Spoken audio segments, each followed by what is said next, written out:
नमस्कार दोस्तों। देखिए आज हम इतने बेहतरीन जगह पर आए हैं और इतना अमेजिंग यहाँ पर एक नेचुरल का जो कल्चर है, नेचुरल यानी दो नदी का संगम है।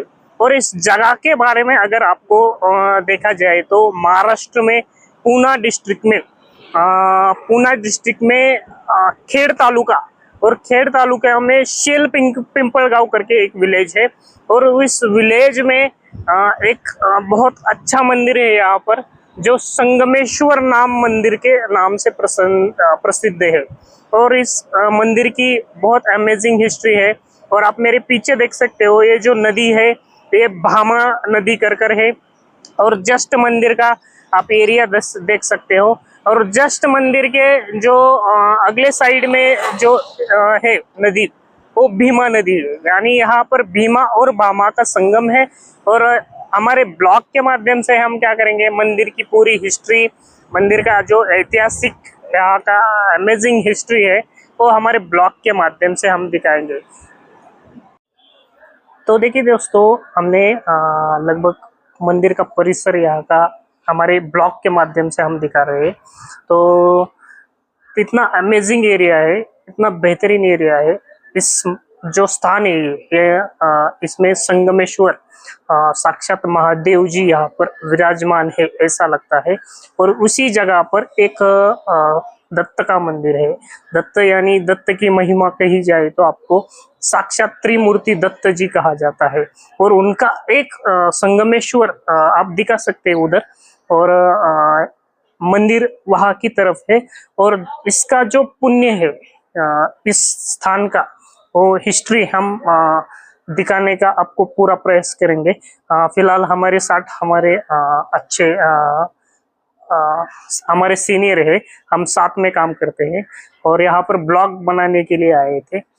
जस्ट उनके साथ थोड़ा सा यहाँ पर कहा कि आप कुछ बोल सकते हैं हमारे माध्यम से।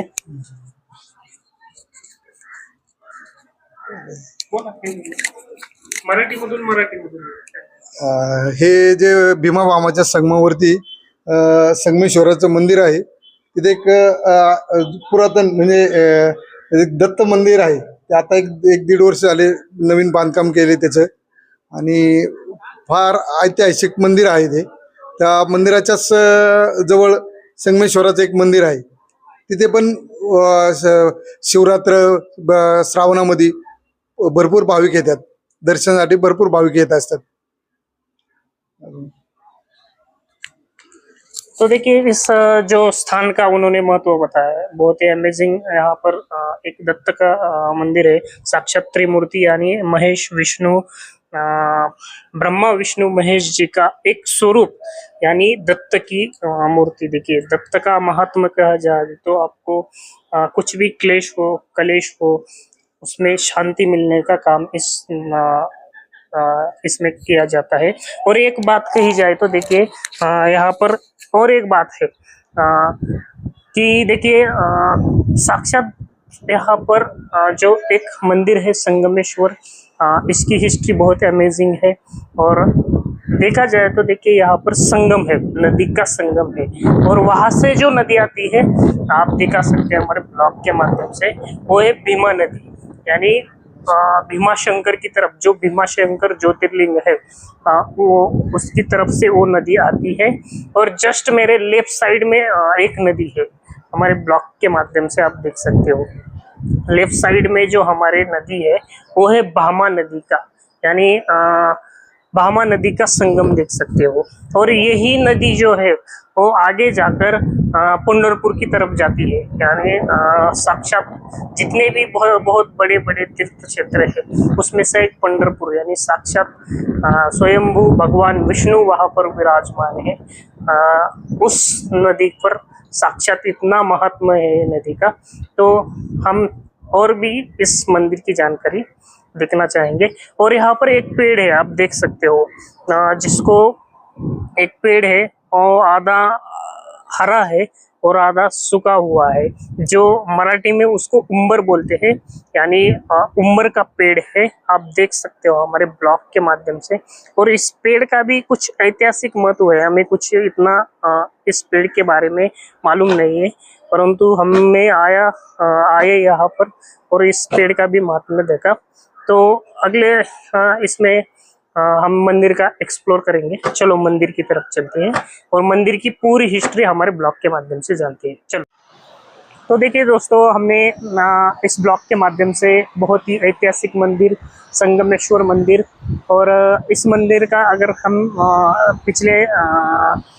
पिछले ब्लॉग में हमने दिखाया था कि बहुत सारे मंदिर दिखाए थे, ऐसा ही एक मंदिर इस ब्लॉग के माध्यम से। और इसकी हिस्ट्री बहुत अमेजिंग है और बहुत ऐतिहासिक महत्व है इस मंदिर का। तो देखिए, इस तरफ देखा जाए तो ये भामा नदी है और हमने फ्रंट साइड में भी देखा था उस नदी का संगम। तो चलो अब हम मंदिर को एक्सप्लोर करते हैं। मंदिर कैसा है, मंदिर की अमेजिंग हिस्ट्री है। तो मंदिर की एक कथा है, मंदिर का उगम स्थान कैसे हुआ, तो उस कथा के बारे में हमारे ब्लॉग के माध्यम से हम यहाँ पर जानना चाहेंगे।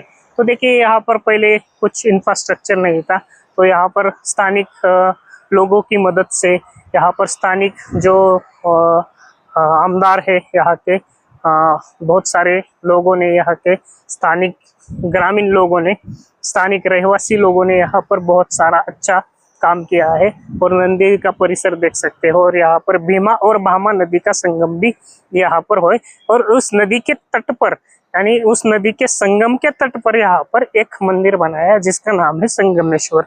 यानी संगमेश्वर का महत्व देखा जाए तो हमारे ब्लॉग में बने रहिए। फिलहाल हम मंदिर का दर्शन करते हैं, मंदिर को एक्सप्लोर करते हैं। तो चलो हम क्या करते हैं, मंदिर का आपको फिलहाल तो पहले मंदिर कैसा है ये हमारे ब्लॉग के माध्यम से दिखाना चाहेंगे। और बाद में आपको क्या करेंगे कि एक मंदिर की बहुत अच्छी कथा है, तो हमारे ब्लॉग के माध्यम से हम दिखाना चाहेंगे कि मंदिर की जो कथा है। तो पहले हम क्या करते हैं कि साक्षात जो यहाँ पर शिव शंकर जी की एक पिंड विराजमान है, साक्षात शिव शंकर जी विराजमान है ऐसा लगता है यहाँ पर। तो उनका पहले दर्शन करते हैं और बाद में यहाँ पर जो स्थानिक रहवासी हैं उनके बारे में हिस्ट्री कैसी है ये मालूम करते हैं। और आप देख सकते हो यहाँ पर बहुत अमेजिंग ऐसी पिंड है, साक्षात नंदी जी विराजमान है। और ऐसे ही हमारे ब्लॉग के माध्यम से आप देख सकते हो। और जो साक्षात शिव शंकर जी की पिंड आप देख सकते हो। इस क्षेत्र का, इस स्थानिक लेवल की एक महिमा ही अलग है। और ये नदी के संगम पर ये क्षेत्र बना है, इसलिए भीमा और भामा नदी का संगम यहाँ पर, इसलिए यहाँ पर संगमेश्वर करके नाम का मंदिर का यहाँ पर आप देख सकते हो। पहले हम मंदिर का दर्शन लेते हैं और बाद में अभी चलो हम क्या करते हैं, तो यहाँ की जो स्थानिक जो हिस्ट्री है वो हम हमारे ब्लॉग के माध्यम से, जो कथा है मंदिर की, हमारे ब्लॉग के माध्यम से आपको दिखाना चाहेंगे। तो हम दिखाना चाहेंगे कि यहाँ पर जो स्थानिक बैठे हैं उनके माध्यम से हम जो कथा है, तो यहाँ पर आप देख सकते हो महाराज जी थोड़े तो यहाँ पर जो मंदिर के यहाँ पर जो पूजा करते हैं और मंदिर का एक सेवक यहाँ पर जो पूरे मंदिर की सेवा करते हैं और वो पूरे पूजा की जिम्मेदारी उन पर है। और इस मंदिर की कथा जो है वो पहले हमें मराठी में बताएंगे, वो अनुवाद करके मैं आपको हिंदी में बताऊंगा। तो इसकी कथा क्या है? हे अलंकापुरी पंचकोशीमध्ये मराठी दूसरा पंचकोशीमध्ये एक प्रसिद्ध आहे 108 लिंग स्थापना केला कुबेर। प्रसिद्ध आहे हे संगमेश्वर भगवान एक प्रसिद्ध आहे अलंकापुरी पंचकोशीमध्ये. इथं पंचकोशी दिंडी येऊन मुक्काम करते. पंचकोश जातात ना आळंदीची मुक्काम करतात. कुठली दिंडी, कोणती दिंडी आहे? आळंदी घे, आळंदीचं दिन. नाशिक करून पंचकोशी मध्ये आता 108 लिंग स्थापना केलेत ना, ते नावाने पंचकोशी मध्ये. Okay okay. हा. आणि सूर्यदेवाची कथा काय आहे? सूर्य म्हणजे इथं भामा आणि भीमा नदी संगम झाला. ओके. मग भामा नदी कोण? सूर्याची मुलगी. मग त्या सूर्याला उषा नावाची पत्नी आहे. मग तिला एक भामा नावाची मुलगी झाली. मग ते दिसायला मोहनी सुंदर होती. मग तो सूर्यदेव कामतूर झाला. कामतूर की ते म्हणले की आमच्या वडिलाचा आमचा किती अपमान होईल, अपकीर्ती वाढल या जगात. म्हणून तो काय केलाय, मग भामा के जलरूप धारण केली. धारण करून म्हणून त्या भीमा नावाचं भीमाशंकर नदी येते, त्या संगमेश्वर या मंदिरपाशी येऊन त्या मिसळी भीमाला. मग तेव्हा मग सूर्यदेव म्हणते की माझी मुलगी कुठे गेली. मग शोध काढते. मग तेव्हा बृहस्पती, ददिच्य ऋषी, अनेक ऋषी येऊन तिथं सूर्योदयास्तवा आंघोळ केले, स्नान केले सूर्यांचं. मग त्याचं सूर्यतीर्थ झालं. ओके. सूर्य नाव तीर्थान झालं. सूर्यतीर्थ की मग तेव्हा त्या स्नानापाशी जर सूर्योदयाच्या पहिले जर स्नान केलं, महापाप बी मुक्त होऊन जाते. महारोग सूर्यास्ताच्या अगोदर महापाप भी। तो देखिए महाराज जी ने बहुत ही अमेजिंग हिस्ट्री, अब मैं आपको हिंदी में बताना चाहूँगा। देखिए यहाँ पर महाराष्ट्र में एक प्रसिद्ध मंदिर जो खेड़ तालुका में है, देखा जाए तो यहाँ पर भीमा और भामा नदी का संगम है और इस नदी के संगम तट पर संगमेश्वर मंदिर है। और यहाँ पर आलंदी में ज्ञानेश्वर माऊली महाराज जी का समाधि स्थित मंदिर है। उनके नजदीक कम से कम 108 शिवलिंग की स्थापना कुबेर जी ने की थी और कुबेर जी ने की थी उसमें सा एक स्थान जो है वो साक्षात अगर यहाँ पर देखा जाए तो ये संगमेश्वर करके यहाँ पर शिवलिंग की पिंड है, यानी 108 शिवलिंग की स्थापना की थी, उसमें सा एक लिंग यहाँ पर विराजमान है।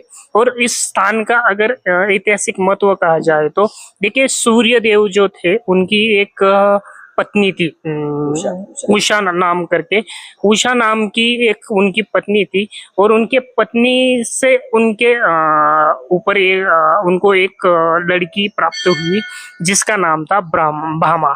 तो उसमें क्या हुआ कि सूर्य देव को उतना भामा का रूप इतना बेहतरीन था, वो साक्षात ऐसे लग रहा था कि मोहिनी, उर्वशी, अप्सरा ऐसे उसका रूप, यानी वो रूप देखकर सूर्यदेव मोहित हुए और मोहित होने के कारण फिर देखा जाए तो सम्मोहन हुए, उनको काम वासना का एक भामा के ऊपर काम वासना की काम शुरू हो गई, यानी काम वासना की इच्छा हुई। तो ये देखकर उनके जो लड़की को ऐसा लगा कि ये गलत बात है, तो लड़की ने क्या किया कि नदी के रूप में, जल प्रवाह के रूप में यहाँ पर अवतरित हुई, यानी भामा, ये जो नदी आपको मैंने दिखाई थी वो भामा नदी के रूप में वहां पर अवतरित हुए। फिर बहुत सारे ऋषि, कौन से ऋषि बोले आप? ददिच्य ऋषि, बृहस्पति, ब्रह्मदेव सब आए यहाँ अभिषेक करे और सब आए और इस महाशिवलिंग का अभिषेक किया यहाँ पर। और अभिषेक करने के बाद यहाँ पर सूर्य देव जी का यहाँ पर उन्होंने स्नान किया, एक सूर्य देव जी का जल अभिषेक किया और जल अभिषेक करके फिर उनकी यहाँ से जो काम वासना उन्हें आई थी वो पाप मुक्ति यहाँ पर हो गई। और इस स्थान का एक बेहतरीन कथा सूर्य तीर्थ, यानी सूर्य तीर्थ, यानी ये लिंग जो है सूर्य तीर्थ के नाम से जाना जाता है ना, और सूर्य कुंड है। और इसी माध्यम से देखा जाए तो इस स्नान करे तो सूर्य उदय तब स्नान जर संध्या करे तो महापाप भी मुक्त हो जाते हैं। ओके ओके, सो यानी सूर्य उदय के पहले अगर स्नान किया जाए यहाँ पर तो आपके बड़े बड़े पाप यहाँ पर धुल सकते हो। तो देखा जाए तो महाराज जी के उन्होंने महाराज जी ने बहुत अच्छा यहाँ पर हमें एक्सप्लोर किया, बहुत अच्छी कथा यहाँ पर सुनाई और महाराज जी को दिल से धन्यवाद कहने चाहेंगे। और महाराज जी कुछ कहना चाहेंगे मराठीमधून सांगा. आमचा आहे कुशालगिरी महाराज नाव. हा. हा, आम्ही आता 20-21 वर्ष झाला आम्ही आता सेवा करायला निष्काम भक्ती. ओके, देखिए जो महाराज जी है लगभग देखा जाए तो कुशालगिरी महाराज उनका नाम है। लगभग देखा जाए तो 21 साल यहाँ पर सेवा करते हैं निस्वार्थ भाव से, कि ना कि कुछ उनका इसमें न स्वार्थ है ना कुछ लोभ है। भगवान की यहाँ पर 21 साल से स्वयंभू करके सेवा कर रहे, और ऐसे पावन भूमि में ऐसे पावन महाराज जी की तरफ से हमें इस ब्लॉग का हम वर्णन हमें सुनने को मिला। और ऐसे ही अमेजिंग मंदिर देखने के लिए हमारे ब्लॉग को शेयर कीजिए, सब्सक्राइब कीजिए और थैंक यू, धन्यवाद। आपको कथा कैसी लगे कमेंट में बताइए। थैंक यू, धन्यवाद।